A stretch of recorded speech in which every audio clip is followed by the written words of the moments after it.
ક્યાં ભૂલા પડ્યા કઈ ખબર પડી?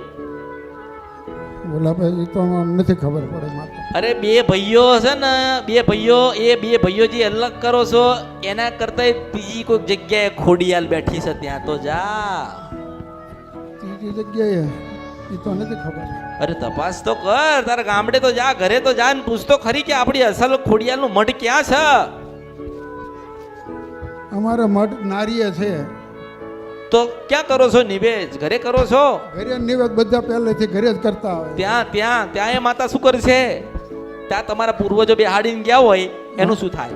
શું થાય? એટલે ત્યાં અમે હવે પગે લાગવા ત્યાં જઈએ, નિવેદ ઘરે જારીએ. પગે લાગ શું કે કેવા પગે લાગવાનું? મઢે માતાજીના મઢે પગે લાગવા જઈએ, નિવેદ ઘરે કરીએ. એટલે એના ગરજ છે કે તમારા ગરજ છે? દરરોજ તો અમારે એ માસ્તર, માતાની ગરજ હોય કે માણસની ગરજ હોય?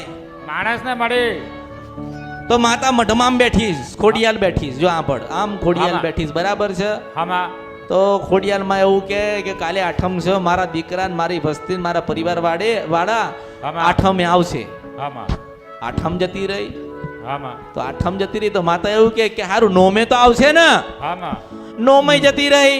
માતા કે હારું કઈ વાંધો નહીં, દશેરાએ ભરવા આવશે નિવેદ. દશેરાએ જતા રહ્યા. આમ કરતા કરતા માતા કે મારા હારા કોઈ મને નિવેદ આલવા આવતા નહીં, મને મળવા આવતા નથી. તારા માતાજી નજર મારે ને તારા બે ભાઈઓ એના ઝઘડા ચાલતા હોય ને, બે માતાઓના અલગ અલગ ફાળકા કર્યા હોય ને, પેલો પેલાનું કરીને બેઠ્યો હોય ને પેલો પેલાનું કરીને બેઠ્યો હોય. માતાજી કે આ તો ભાઈઓમાં ઝઘડા પડ્યા છે, ભાઈઓમાં જ માતાને વિખવાદ કરી દીધા છે, તો હું મારું દુઃખ કોને કહેવા જાઉં? એ માતા કોને કહેવા જાય કે ભાઈ આવી રીતે તમે આવી રીતે નિવેદ અલગ અલગ ના કરશો, મારા મઢે કરવા આવો? માતા કહેવા જાય?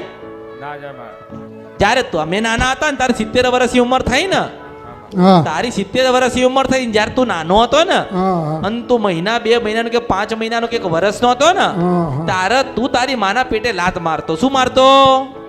લાત મારતો. અને રોતો એટલે ખબર પડે તારે માને કે મારા દીકરાને ધાપું જ, મારા દીકરાને ભૂખ લાગી. એટલે માં શું કરે? પાલવામ ઢાંકીને દુનિયાની નજરથી બચાવીને ધવડાઈને બાળકોને મોટા કરતા.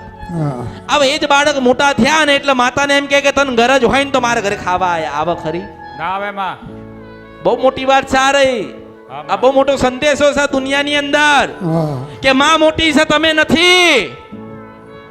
માએ તમને જન્મ આલ્યો છે, તમે માને જન્મ નથી આલ્યો. મારા ભાઈને કેન્સર હતું અને એની અન્નનળી હાવ હકોડાઈ ગઈ હતી. એકવાર ઓપરેશન કરાવીને ખોલાવી, પાછો મહિનામાં ફરીવાર હકોડાઈ ગઈ. તો આ મહિના પહેલાં મેં તમારી માનતા રાખી હતી કે મારા ભાઈ જો ખાવા મળે તો હું માનતા પગે લગાડવા લાવીશ. તો અત્યારે એ 2 થી 3 રોટલી બટકેથી ખાવા મળ્યો છે. નિવેદ ક્યાં આલો છો? નિવેદ ઘરે કરીએ છીએ. અલગ કે ભેગા? અલગ. માતાજી ક્યાં ખાવા જાય? નક્કી કરીને મને કે તારા ભાઈને ખાવા જશે કે તારા ઘરે ખાવા જાય? એટલે 2 ભાઈ અલગ રહી છીએ અમે. અરે આજે માનો આજે આઠમ છે, સમજો આજે આઠમ છે, તું ઈ નિવેદ કરસ ને એ નિવેદ કરસ. હવે ખોડિયાલ મન ખાવા જવું છે, ભૂખ લાગી છે, નિવેદ લેવા જશે તો કોના ઘરે જશે? એને કોના ઘરે જશે? તું મને જવાબ તો દે.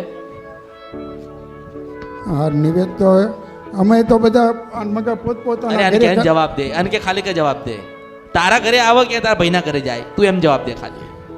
હવે તો 2 ના ઘરે જવાનું રહે ને.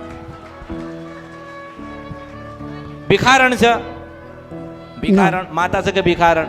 તો હવે અમે માસ્તર માતા છે કે ભિખારણ? આમાં આ ભાઈ કે અમે એક દીવો કરીએ ને 2 માતા પૂજીએ.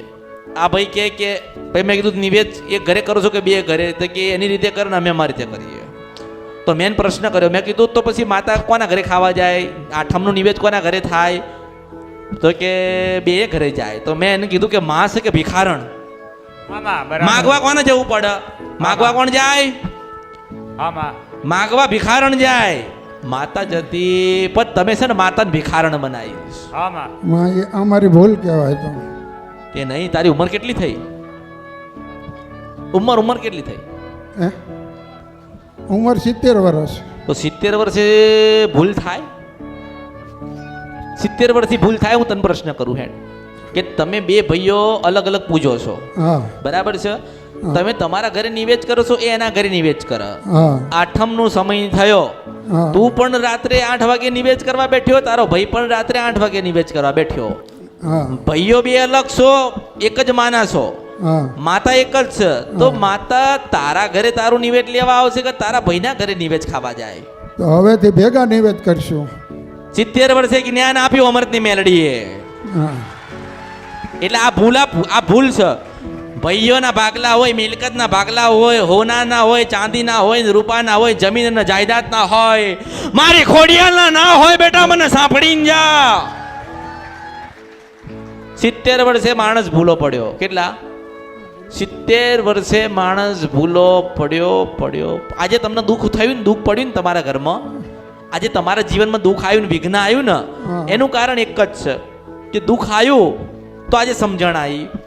તમે એમ કહો છો કે માં તું અમારી થઈને રહેજે, પેલા ભાઈ કે અમારી થઈને રહેજે. માં કોની થઈને રહે?